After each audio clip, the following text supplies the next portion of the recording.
Over the past 5 years, my editing workflow has become increasingly complicated as my wedding photography business grew. With a busy schedule, the need to outsource and find efficient culling and editing programs became essential. I wanted to spend more quality time with my wife and kids without burning out. Initially, I adopted a new culling app and subscribed to an AI editing service, but soon found myself juggling multiple applications just to process a single project. Sound familiar? Today, I want to show you how Polarr Next has transformed my workflow. Since November of last year, I've completely transitioned away from Lightroom and recently cut ties with my culling app subscription by embracing Polarr Next Beta 2.0. Let's dive into a recent engagement session I captured and explore how Polarr Next has simplified my editing process. So first off, I'm gonna go ahead and open up Polarr Next. You can use the web browser version if you like. You just go to our website and then click Launch Web App, and then Polarr Next will open very fast in the web browser. But for today, I'm actually gonna use the desktop app that you can also download from our website. To create a new project, just click this blue button here in the top right corner that says Create New Project, and then just drag the folder of the photos that you want to edit into Polarr Next. Now, this is what I love, not having to juggle multiple different programs. I've got culling and editing in one single platform. So I'm gonna go ahead and start culling. And once you select that, Polarr Next is going to start analyzing all the metadata of your images. And you can see here down at the bottom left, the little spinning circles, it's showing me how much percentage Polarr Next has already analyzed. It's already grouping all the photos. I can begin going through them and rating them if I want before it's finished. But it's probably going to finish. There it is. It just finished before I got done explaining. But basically it's analyzing for groups. So it's grouping all the similar photos, and then it's also assigning scores and showing you how open the eyes are. So if you would like to go to the default and just see the default groups, there you go. If you want to see fewer groups, then you're going to have more images per group. If you want to see more groups, you're going to have less images per group. So I like to leave it on default. It's a good mixed bag there, and I'm able to find all the images that I really want to edit. So I'm going to go ahead and speed up this portion of the workflow. I'm going to cull through this, and then we're going to bring all these photos into the editing portion.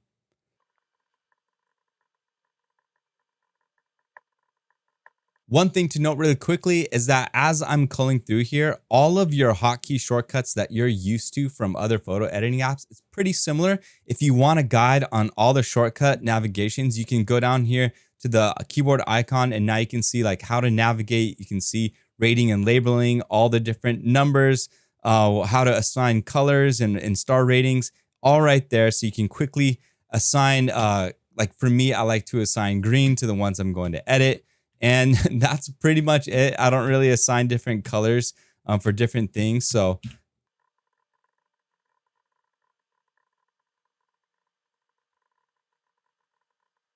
all right, so I just got done culling through this engagement session. I've got 119 images selected that are marked with the green filter. So when I'm ready to edit, I can go up to the top right corner here and select edit photos. And then it's asking, okay, what do you want to bring into editing mode? So I'm going to go ahead and select the green marked photos here, which is 119.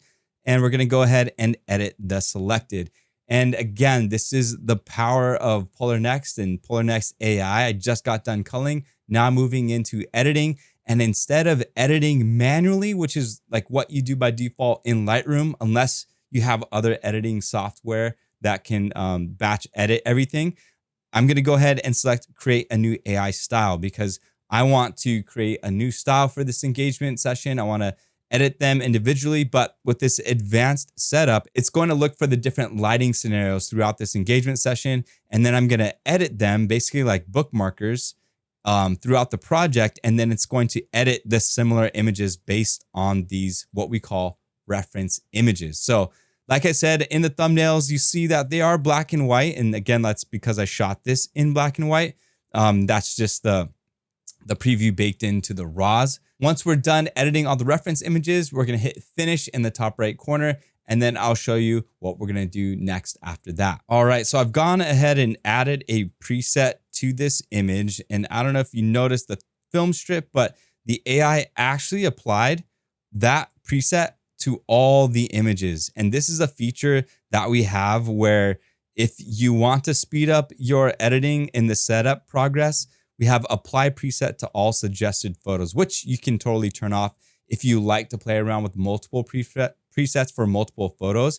If I go ahead and select this preset on this image, now it's only applying the preset there. If I turn it back on and I apply a different preset, we're going to watch Polarr Next now apply the preset. Let's see, we're going to apply this one, Nomad, and now it's applying to the entire timeline here. So let's go ahead and work with this one and see what happens.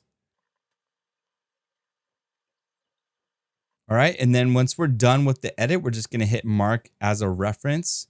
And now it's turning it from that blue light bulb to a purple diamond. And what I'm gonna do is I'm just gonna copy these edits. I'm gonna paste it on the next reference photo just to get all the same coloring there.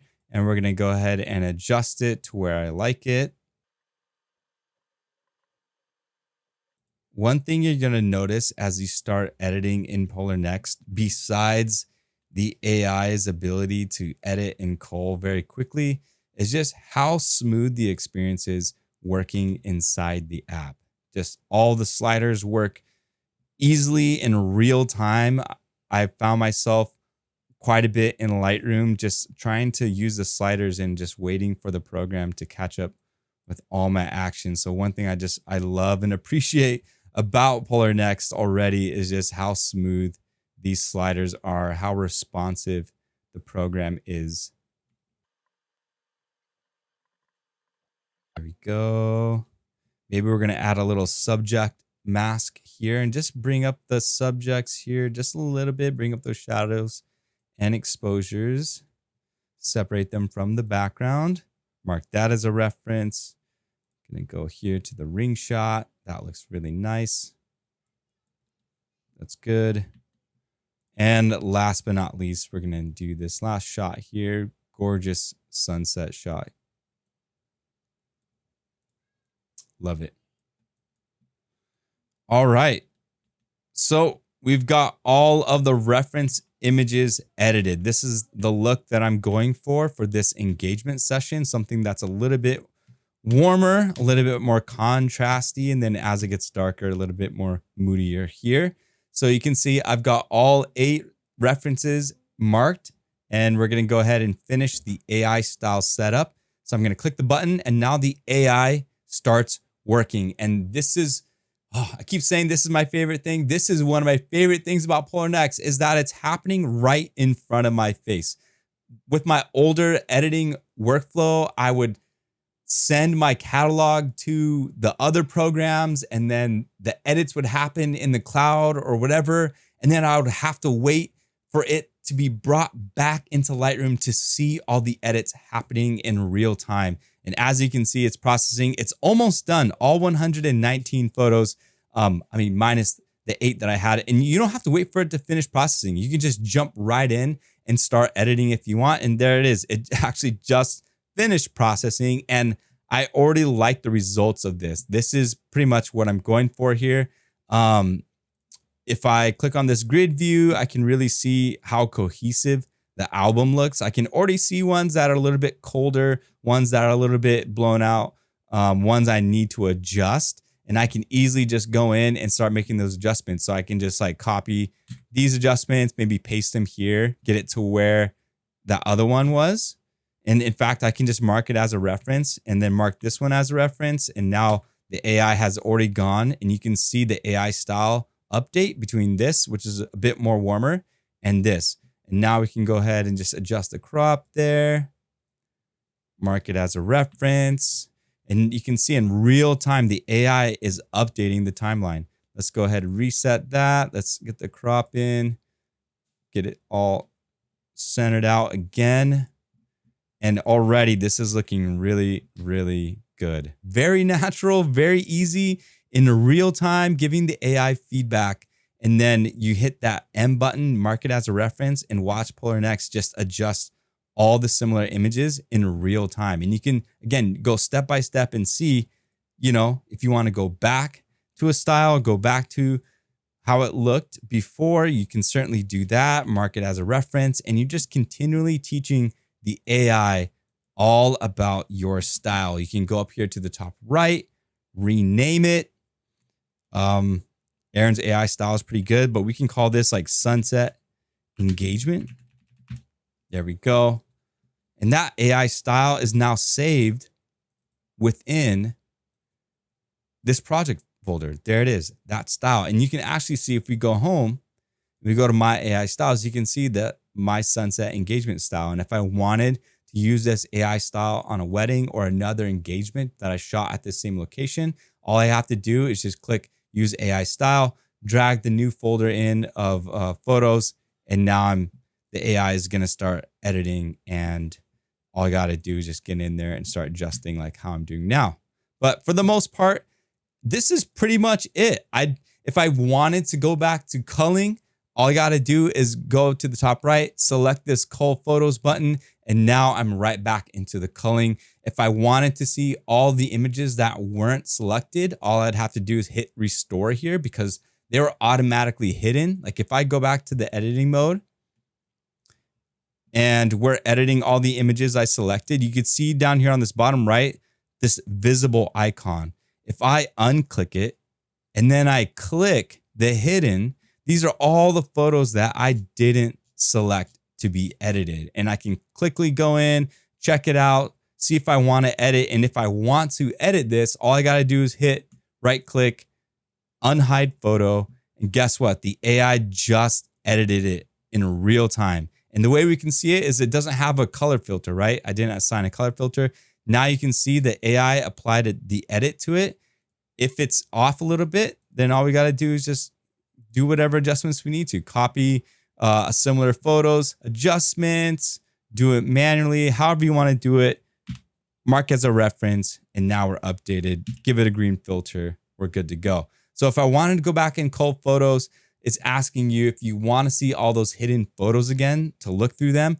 But what I also love about this is I can hit cancel, and now I'm going through all the images I selected. So if you're like me and you have a problem with over selecting images, I tend to do that with weddings, especially like when you're shooting like 4,000 or 5,000 images per like 8-hour wedding.